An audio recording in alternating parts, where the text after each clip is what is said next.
Une avenue à inscrire dans l'histoire des martyrs de l'indépendance, c'est l'avenue Kasavubu. Le 4 janvier 1959, elle était le théâtre des échauffourées. De quoi naîtra la demande de l'indépendance? En diagonale de l'IMCA se pérennise l'idéologie du premier président de la RDC. Les magasins de l'époque vandalisés pendant 2 jours qui ont suivi ce soulèvement sont ressuscités quand même sous d'autres formes. Julie Sefou était retournée sur le site ce 4 janvier. On n'en parle peut-être pas assez, mais cette avenue Kasavubu est une avenue historique.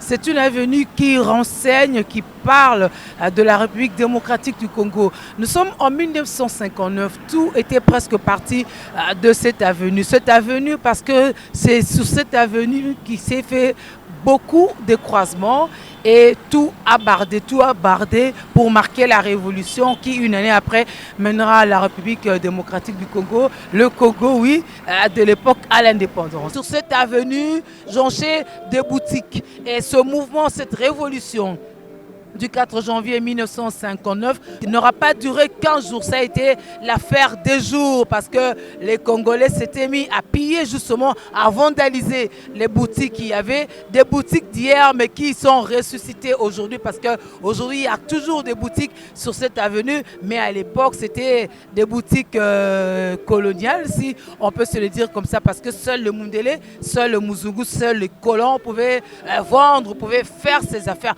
Et donc voici, nous sommes revenus ici aujourd'hui en 2021, Madame Messieurs, pour rappeler l'histoire de cette avenue. Désormais, si vous passez sur l'avenue Kasavubu, dites-vous bien que ce n'est pas fortuit que cette avenue s'appelle Kasavubu. Cette avenue raconte notre histoire. Cette avenue raconte précisément l'histoire de l'indépendance de la République démocratique du Congo. Lorsqu'on parle d'indépendance de la République démocratique du Congo, rappelez-vous chaque fois du sang qui a été versé. C'est comme ça qu'on parle des martyrs de l'indépendance. Le sang versé, le sang des martyrs qu'on ne connaîtra jamais parce que finalement, ça fait beaucoup d'anonymes, même si certains parmi eux peuvent aujourd'hui encore être cités. Mais il y a eu beaucoup de morts et ce sang finalement n'avait pas coulé en vain. Mais ce qu'il y a à retenir, c'est que l'avenir vous dira plus long désormais et vous ne passerez plus jamais inaperçu.